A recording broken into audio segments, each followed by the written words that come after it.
5 interesting facts about Adani. Fact number 1, Adani के पास जितना पैसा है वो अफगानिस्तान और श्रीलंका की जीडीपी से ज्यादा है। फैक्ट नंबर 2, जिस मुंद्रा पोर्ट के बल पे अडानी दुनिया के तीसरे सबसे अमीर आदमी बने, उसके लेने का सपना उन्होंने एक स्कूल ट्रिप पे 1973 में देखा था।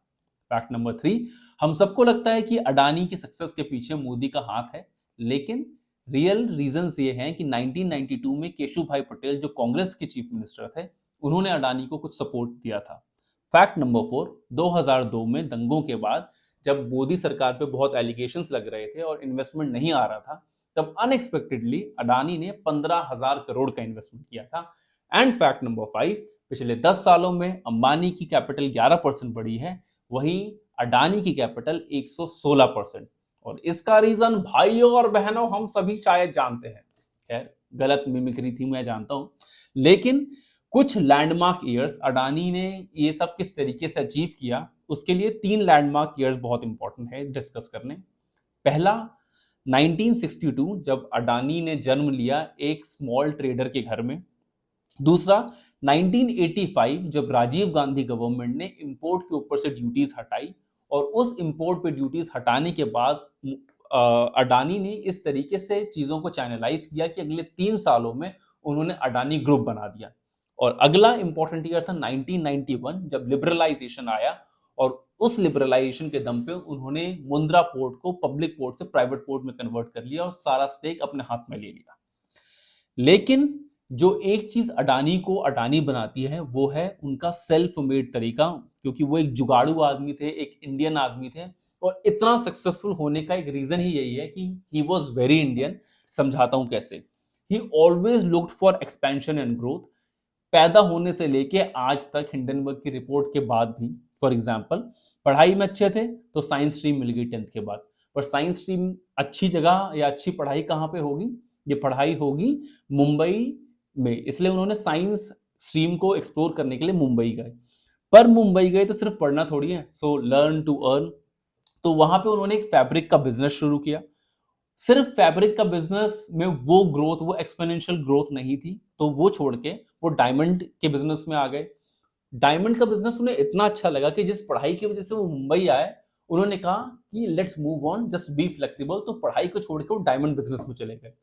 पर डायमंड का बिजनेस इतना ट्रिकी था, वहां ट्रेडिंग इतनी ज्यादा ट्रिकी थी, क्योंकि एक देश में डायमंड बनता, फिर दूसरे देश में जाके उसका एक्सप्लोरेशन होता, फिर इंडिया में आके उसकी कटिंग होती। तो इस पूरी ट्रेडिंग में ट्रेडर्स को बहुत लॉस होता था।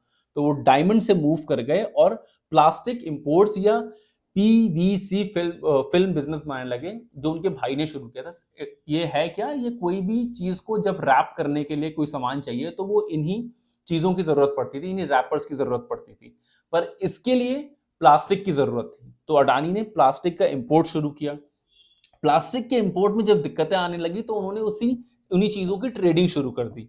ट्रेडिंग के लिए पोर्ट की जरूरत थी, और 1991 में लिबरलाइजेशन आया तो उन्होंने मुंद्रा पोर्ट बना दिया। मुंद्रा पोर्ट को सक्सेसफुल चलाने के लिए एसईजेड की जरूरत थी, तो उन्होंने उसका गठन किया। एसईजेड को चलाने के लिए पावर की जरूरत थी, तो उन्होंने अडानी पावर बनाया। और अडानी पावर को ढंग से चलाने के लिए कोल की जरूरत थी, तो वो कोल के बिजनेस में फैल गए। तो पैदा होने से लेकर साइंस स्ट्रीम लेने तक और हर बिजनेस के एक्सपेंशन में अडानी ने फ्लेक्सिबिलिटी दिखाई और अडानी ने ग्रोथ प्रॉस्पेक्ट्स को देखा। खैर, ये पूरा पॉडकास्ट नहीं, ये पूरी वीडियो बनाई थी मोहक मंडल ने, अभी 2-3 घंटे पहले वीडियो डली है, और बहुत ही शानदार वीडियो है। आप सभी लोग इसको जाकर जरूर देखें। बहुत अच्छी तरीके से हर व्यू पॉइंट को कवर किया गया है आधे घंटे में, मुझे 3 बार देखनी पड़ी। और उसके बाद मैं थोड़े से नोट्स बना के बना रहा हूँ क्रिस्प समरी के लिए। ये समरी अच्छी है, इसके बाद जाओगे तो आपको एक ही बार में वो चीजें समझ आ जाएगी। मैं ये नहीं कह रहा कि इस वीडियो को देख के आप यहाँ रुक जाओ, यू मस्ट विजिट देयर, ठीक। लेकिन let's address the elephant in the room, Modi ji. कि मोदी और अडानी का ऐसा क्या रिलेशनशिप है कि जो एलिगेशंस लगते हैं उसमें कितनी सच्चाई है। एलिगेशंस क्यों लिखते हैं इसके बारे में बात कर लेते हैं। हिंडनबर्ग की ऐसी रिपोर्ट आने के बाद अडानी 85% करेक्ट सिर्फ रिपोर्ट के चक्कर में नहीं हो गया। अगर ऐसा होता तो वही रिपोर्ट उन्होंने ब्लॉक के ऊपर भी निकाली थी। जो क्रिप्टो में थोड़े से भी इंटरेस्टेड है उन्हें इसके बारे में पता होगा, और वो शेयर बिल्कुल भी नहीं हिला, ठीक। जिस सीईओ का वो ब्लॉक है उसका उसका वो पहले ट्विटर का सीईओ था, ठीक। इसके अलावा, हिंडनबर्ग के अलावा, तो एलिगेशन ये है कि सेबी ने जानबूझ के जो दिक्कतें थी उन्हें नजरअंदाज किया। नंबर 2, छत्तीसगढ़ में एक कोल माइनिंग के लिए एक जमीन दी गई थी, लेकिन अडानी ने यह कहा कि ये जमीनें कम है, हमें इसका डबल जमीन चाहिए। गवर्नमेंट की तरफ से अप्रूवल हो गया, इसके बावजूद जब ये पता चला कि डबल जमीन की जरूरत है नहीं, जितना लैंड है उतने लैंड से मतलब भर का कोयला निकल जाएगा, इसके बाद भी अडानी जी को वो शायद फेवर मिला। नंबर 3, 6 एयरपोर्ट के लिए गवर्नमेंट ऑफ इंडिया ये देख रही थी कि अगले 50 सालों तक ये 6 एयरपोर्ट किसको लीज पे दिए जाएं। एक नाम जो सारी चीजों के बाद निकल के आया वो था गौतम अडानी।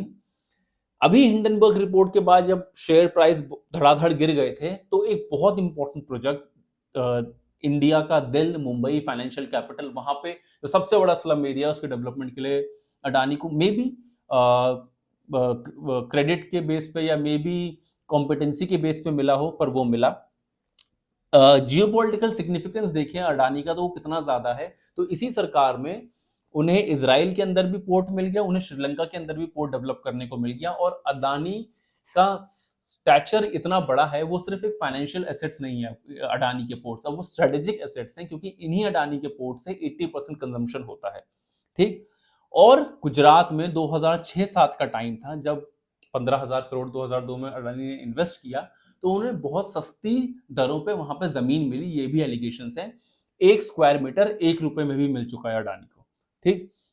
तो जब भी ये सवाल उठते हैं कि क्रोनी कैपिटलिज्म अडानी ने चलाया या अडानी ने अपने पॉलिटिकल फ्रेंड्स के साथ मिलकर क्रोनी कैपिटलिज्म फैलाया, तो इसका एक आंसर आता है जो साउथ कोरिया में है, गाइडेड कैपिटलिज्म। गाइडेड कैपिटलिज्म क्या है? साउथ कोरिया में पहले बहुत गरीबी थी, सारे लोग फार्मिंग पे रहते थे, लेकिन फिर ये सोचा गया कि ऐसा करते हैं, सरकार ने कहा कुछ कंपनीज को चुनते हैं, जैसे सैमसंग, हुंडई, अगर ये टैक्स नहीं भी दे रहे हैं तो भी चलेगा, ये कुछ गलत कर रहे हैं तो भी चलेगा, इनके साथ मिलके कंट्री को ज्यादा डिजिटलाइज तो नहीं पर ज्यादा अर्बन बनाया जाए। और उसके लिए अगर इनके साथ थोड़ी सी फॉर्मेलिटीज करनी पड़ेंगी, अगर इनके साथ थोड़े से एडजस्टमेंट्स करने पड़ेंगे तो वो भी ठीक है।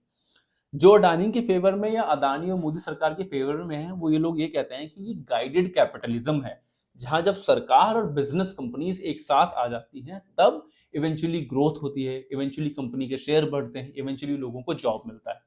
But at the heart of it we can not take away the fact that business चलता है कंपटीशन के ऊपर।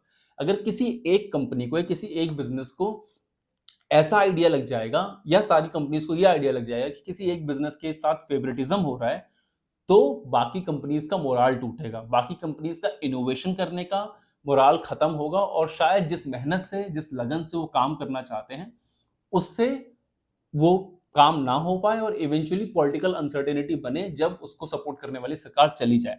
ठीक। लेकिन इस सब के बावजूद भी हम अडानी से वो क्रेडिट नहीं ले सकते जिसने उन्हें अडानी बनाया। इंडिया जैसा देश जहां पे 1980s, 70s, 90s में रेड टेपिज्म अपनी चरम पे था, जहां लिबरलाइजेशन नहीं था, जो कंट्रीज, चाइना जैसी कंट्रीज सोशलिज्म को 70s में ले आई थी, हमारे यहाँ लाते लाते 90s हो गया था। तब भी फर्स्ट जनरेशन का कोई बिजनेसमैन अगर अपने दम पे बिजनेस खड़ा करता है, अपने शूड टेक्निक्स के दम पे बिजनेस खड़ा करता है, तो उसका लेवरेज या उसकी आजादी उसको मिलनी चाहिए। ठीक है। तो ये एक छोटे उस पूरी वीडियो की छोटी सी समरी है। नाउ आई सजेस्ट कि आप उसे जाके देखें, कमेंट करके ये भी बताएं कि क्या चीजें हैं जो इंप्रूव की जा सकती है, क्या इस समरी को और बड़ा या छोटा किया जाए।